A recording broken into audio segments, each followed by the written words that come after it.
अस्सलाम वालेकुम स्टूडेंट्स। आज हम ऑटम 2025 का क्वेश्चन नंबर 2 डिस्कस करेंगे। बिजनेस इंसाइट एनालिसिस या मैनेजरियल एंड फाइनेंशियल एनालिसिस का जो पेपर है उसका। एमएफए इसका पुराना नाम था, बीआईए अब इसका नया नाम होगा।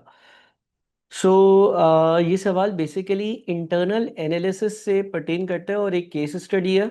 चलें जी, इसको पढ़ते हैं और समझते हैं। लिखा हुआ है clean air Motors CM, a local electric vehicle EV manufacturer in Pakistan, has built its business around assembling affordable urban e-scooters using imported battery packs and locally manufactured frames। तो इलेक्ट्रिक व्हीकल्स बनाने वाली एक company है, वो locally जो है वो assemble कर कर ई स्कूटर्स बेचती है।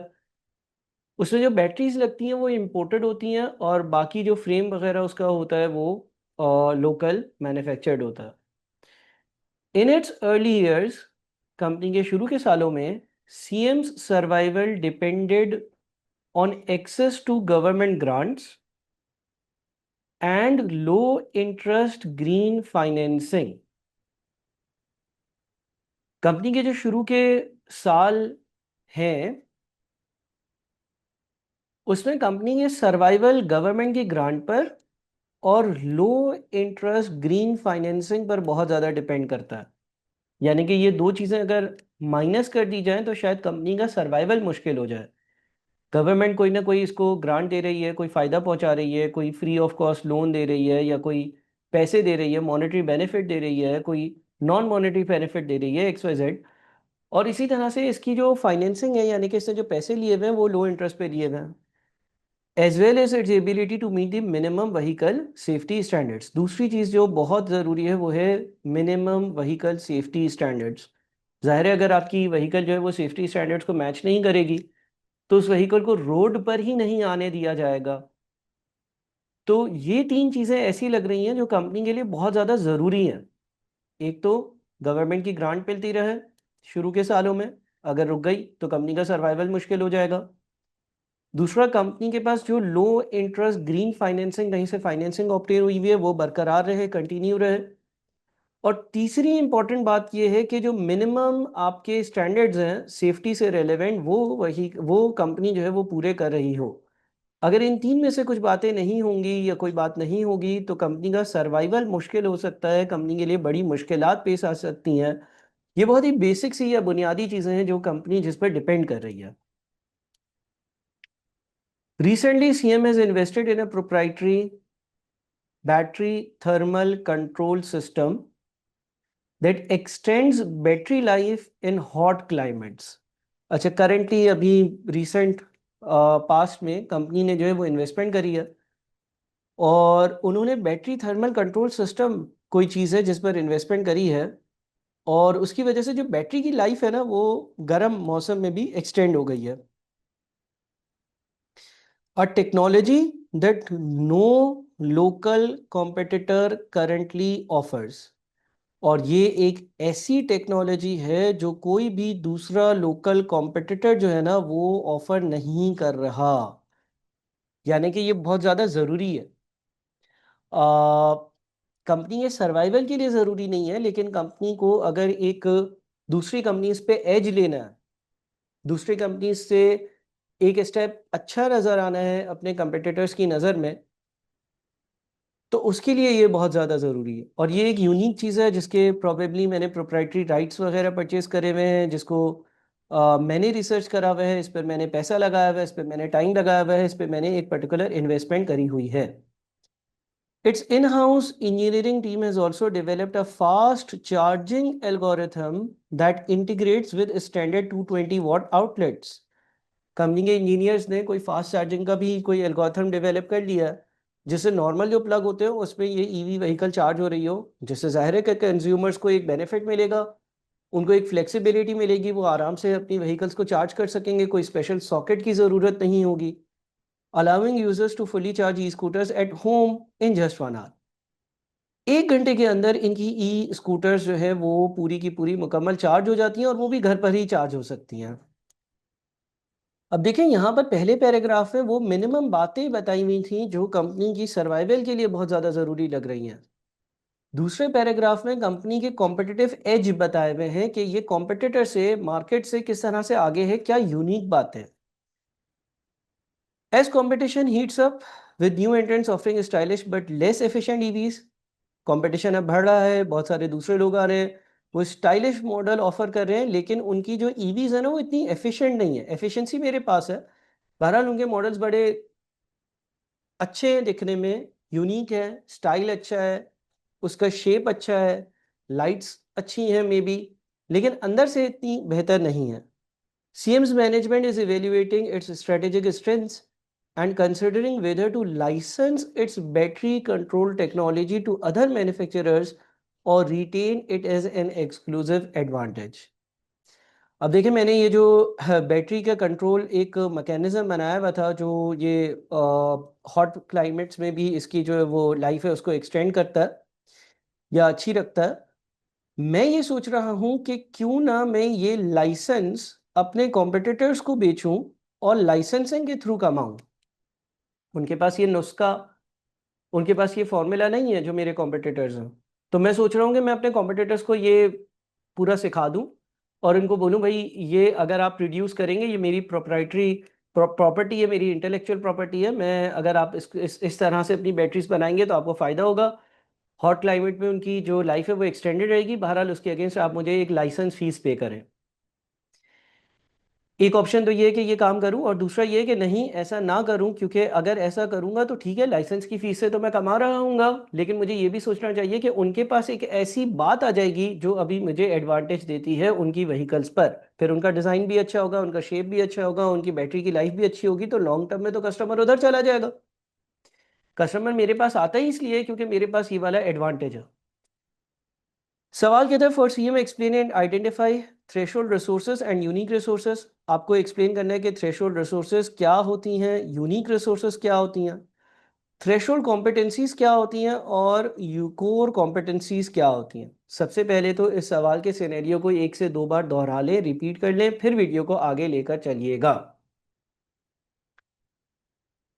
तो उम्मीद करता हूँ वीडियो पॉज कर आपने एक से दो बार सिनेरियो को दोबारा से पढ़ा होगा। चले जी, हम आंसर की तरफ चलते हैं। सबसे पहले मेरे जो हैंडआउट्स हैं उससे मैं कुछ की पॉइंट्स आप लोगों को यहाँ पर पेश करता हूँ। Resources can be classified into threshold resources. कुछ रिसोर्सेज थ्रेशोल्ड रिसोर्सेज कहलाती हैं। Resources an entity needs in order to participate in the industry and compete in the market. वो रिसोर्सेज जिसकी एक एंटिटी को जरूरत होती है, नीड होती है, ताकि वो मार्केट में पार्टिसिपेट कर सके। Unique resources, resources that are controlled by the entity that competitors do not have, example location, exceptionally talented specialist और patents। ठीक है जी, ये मेरे नोट्स में आपके पास लिखा हुआ आ रहा होगा जो आपको नोट्स मिले हुए हैं। बहरहाल यहाँ पर अगर हम देखें तो यहाँ पर अब हमें स्पेसिफिक टू द कंपनी भी आंसर लिखना होगा ना, हमें कुछ स्पेसिफिक बातें भी करनी होंगी, क्योंकि वो लिखता है for CM explain and identify. Explain भी करो, आइडेंटिफाई भी करो। तो अब देखते हैं कि आईकेप ने इसका आंसर किस तरह से लिखा है और आप किस तरह से लिख रहे होंगे।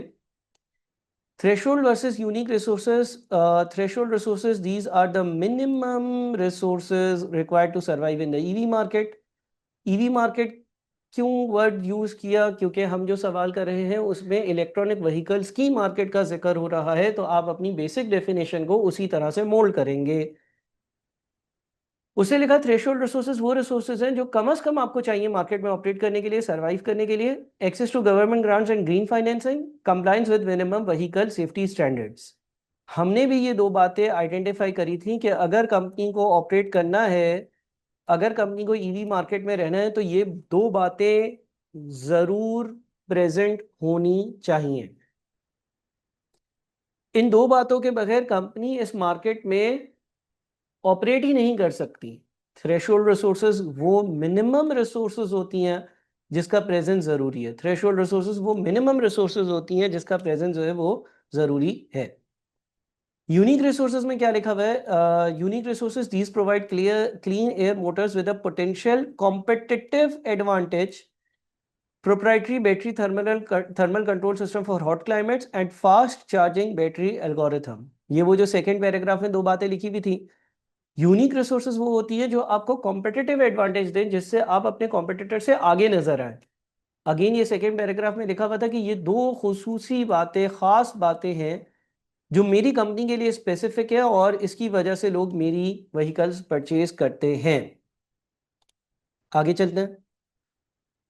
फर्दर सवाल में लिखा हुआ था threshold competencies and core competencies के बारे में बताएं। पहले देख लेते हैं कि मेरे नोट्स में क्या लिखा हुआ था। थ्रेशोल्ड कॉम्पिटेंस क्या है? Competence that provides an entity with the capability to provide a product or a service with features that are sufficient to meet customer needs। अच्छा देखिए, थ्रेशोल्ड का मतलब है बेयर मिनिमम। तो यहाँ पर थ्रेशोल्ड रिसोर्सेज का एक्चुअली मतलब यह है कि वो बेयर मिनिमम रिसोर्सेज जो एक एंटिटी जो है वो प्रोवाइड करे, या वो फीचर्स जो कम से कम होने चाहिए कस्टमर की नीड्स को फुलफिल करने के लिए।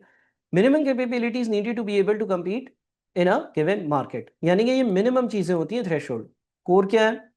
core competence, that competence that provides an entity with the capability of meeting the critical success factors, CSF, critical success factors for products or services and achieving competitive advantage। Critical success factors वो success factors होते हैं, वो बातें होती हैं जिसका होना आपकी कंपनी को कॉम्पिटिटिव एडवांटेज देगा, जो फैक्टर्स आपकी सक्सेस के लिए बेहद ज़रूरी हैं। मिसाल के तौर पर अगर मैं कोई स्कूल सेटअप कर रहा हूं तो क्लासरूम है, फर्नीचर है, कोई टीचर है, बोर्ड है, मार्कर है, ये थ्रेशोल्ड कॉम्पिटेंस है। यानी कि ये चीज़ें होंगी तो कस्टमर या स्टूडेंट आएगा।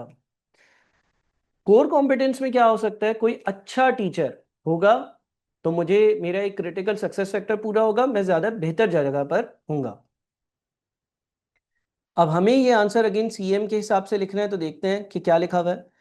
Threshold competencies, these are basic operational abilities that allow the company to function. Basic operational abilities होती हैं assembly of e-scooter with a standard safety compliance and ability to integrate imported battery packs with local frames। ये दो बातें बड़ी बुनियादी या basic है ना। ये दो बातें होंगी तो ईवी स्कूटर्स प्रोड्यूस होंगी। हमने सवाल का सिनेरियो पढ़ा था, वो बैटरीज लाता है और बैटरीज को लोकली मैन्युफैक्चर्ड फ्रेम के साथ जो है वो जोड़कर असेंबल कर और ये प्रोडक्ट बेचता है। तो अगर वो ये चीज़ जानता होगा और कर सकता होगा, उसकी ये एबिलिटी होगी, तो वो ये ईवी स्कूटर्स बेच सकेगा। दूसरा, स्टैंडर्ड जो सेफ्टी कंप्लायंस है उनको भी मीट करना है, अदरवाइज तो उसको परमिशन ही नहीं मिलेगी इसकी व्हीकल अपनी बेचने के लिए। Core competencies these contribute to competitive advantage, जिनसे आपको कॉम्पिटिटिव एडवांटेज मिल रहा हो। Ability to innovate battery performance under extreme climate conditions, ये आपकी कोर कॉम्पिटेंसी थी। आपने इनोवेटिव बैटरी बनाई जिसकी परफॉर्मेंस हॉट क्लाइमेट्स में अच्छी हो। In house development of fast charging technology that increases the customers convenience. Engineering teams ability to integrate systems efficiently. ये तीन बातें जो सेकंड पैराग्राफ में लिखी हुई थी वो कोर कॉम्पिटेंस में आ गई। फर्दर देखते हैं क्या लिखा हुआ है। Briefly explain the characteristics of sustainable core competencies, ये क्या होती हैं, and relate these characteristics to the core competencies identified in A2 above. अब मेरे नोट्स में इसके बारे में भी मैंने लिखा हुआ था कि सस्टेनेबल कोर कॉम्पिटेंस क्या है। These are core competence that can be sustained over a fairly long period of time। Core competence की ही टाइप है। कोर कॉम्पिटेंस क्या है? जो आपको कॉम्पिटिटिव एडवांटेज दे, जिससे आपका कोई CSF क्रिटिकल सक्सेस फैक्टर पूरा हो रहा हो।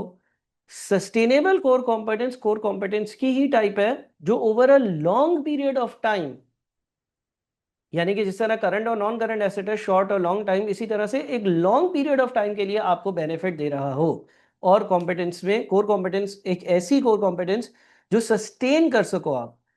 सस्टेन करने का मतलब ये होता है कि जो आपके पास रहेगी, जो आपसे कोई ले नहीं सकता, छीन नहीं सकता। हम कहते हैं ना सस्टेनेबल ग्रोथ, तो उसका मतलब ये होता है कि जितनी ग्रोथ आपने अचीव कर लिया अब उससे पीछे नहीं आओगे, सस्टेन कर आगे बढ़ते रहोगे। Sustainable core competence should be durable, last for a long time, and difficulty to imitate takes long time for competitors to imitate or copy। यानी कि कोई आपके पास ऐसी कोई कोर कॉम्पिटेंस है जो दूसरे लोग कॉपी ना कर सकते हो। क्योंकि अगर वो कॉपी कर लेंगे तो वो कोर कॉम्पिटेंस रहेगी मगर कुछ टाइम के लिए रहेगी। सस्टेनेबल कोर कॉम्पिटेंस वो होगी जो कोई कॉपी ना कर सकता हो, जो ड्यूरेबल हो, जो लॉन्ग लास्टिंग हो, जिसका आपको पता हो कि दूसरों के पास है ही नहीं और आने वाले 10 साल तक नहीं होगी ये कोर कॉम्पिटेंस, उसको हम सस्टेनेबल कोर कॉम्पिटेंस कहते हैं। अब इसको हमें कोर कॉम्पिटेंस से लिंक करना था, तो वही दो हेडिंग्स जो मैंने अपने नोट्स में डाली थी, ड्यूरेबिलिटी और डिफिकल्टी टू इमिटेट। क्या लिखा हुआ है? Sustainable competencies must be durable, durable होनी चाहिए, and difficult to imitate, copy करना आसान ना हो। The battery thermal control system addresses a climate specific problem, making it highly relevant for the region. Charging innovation offers long term customer convenience, increasing the brand loyalty. तो ये दोनों durable है। Technology is developed in house, protected by proprietary knowledge. Technology मैंने किसी से खरीदी नहीं थी कि मेरा कॉम्पिटिटर भी खरीद ले, ये मेरी इन हाउस खुद बनाई हुई इंटरनल टेक्नोलॉजी थी बैटरी वाली, और उसकी नॉलेज सिर्फ मेरे पास है। मैं हाँ अब ये सोच रहा हूँ कि उसको लाइसेंस कर कर और अपने कॉम्पिटिटर्स को भी बेचूं, लेकिन ये अभी मैं सोच रहा हूँ, अभी तो ये मेरी ही नॉलेज है, मेरे ही पास है, मैंने इन हाउस बनाई है और मुझे ही इसका फॉर्मूला पता है। तो ये सस्टेनेबल कोर कॉम्पिटेंस इसलिए है क्योंकि मुझे पता है कि अगर कोई इसको बनाना शुरू करेगा तो उसमें भी इसको 5-10 साल, 15 साल, 20 साल लग सकते हैं, या वो पहले ऐसे इंजीनियर्स हायर करे फिर वो काम शुरू करे तो टाइम लगेगा। Competitors may lack the technical expertise or resources to replicate the system quickly. Replicate यानी कि कॉपी करना इसको आसान नहीं है। आखिरी पार्ट सवाल का था, advise CM on whether it should license its proprietary battery technology to competitors to earn additional profit, justify your recommendation. वही वाली बात कि क्या हम लाइसेंस देकर दूसरों को भी बोलेंगे भाई बैटरी बनाओ, हम लाइसेंस दे रहे हैं आपको, हम सिखा रहे हैं आपको, या हम सप्लाई करेंगे। इससे क्या होगा? इससे शॉर्ट टर्म में तो फायदा होगा, लेकिन लॉन्ग टर्म में मेरी तो ईवी स्कूटर्स नहीं बिकेंगी। मेरी ईवी स्कूटर्स लोग खरीदते ही इसलिए हैं क्योंकि उसमें ये बातें नजर आती हैं उनको। तो लिखा हुआ है रिकमेंडेशंस में नो, नो की रिकमेंडेशन दी गई है, मेरे ख्याल में काफ़ी प्रॉपरली जस्टिफाइबल है, कंसिडरिंग कि आप बिजनेस कर रहे हो, आप ईवी स्कूटर्स का बिजनेस कर रहे हो, आपका काम लाइसेंसिंग नहीं है। CM should not license its proprietary battery technology to competitors even if it may generate short term profits। हो सकता है इससे शॉर्ट टर्म प्रॉफिट्स हो, फिर भी नहीं करना चाहिए। The technology currently provides CM with a significant competitive advantage। इसी से तो मुझे एक significant competitive advantage मिल रहा है जो कि दूसरों के पास नहीं है। It is unique, not available to competitors and difficult to imitate. Licensing it will erode this advantage, allowing competitors to match CM's product performance and reduce differentiation in the market। Licence अगर उनके पास भी होगा तो उनके और मेरे product में खास डिफरेंस नहीं रहेगा। Retaining exclusivity strengthens CM's brand, supports long-term strategic positioning, and helps sustain its market edge in a growing but competitive EV sector। तो अब आपने करना ये है कि इस वीडियो को तो आप देख चुके हैं, इसी वीडियो को एक और बार दोहराएं, फिर सवाल को पढ़ें 2-3 बार और फिर खुद जवाब लिखने की कोशिश करें। गलतियां होंगी, गलतियों से ही सीखेंगे और अभी सीख लेंगे तो ज़्यादा बेहतर होगा। Thank you so much. अल्लाह हाफिज़।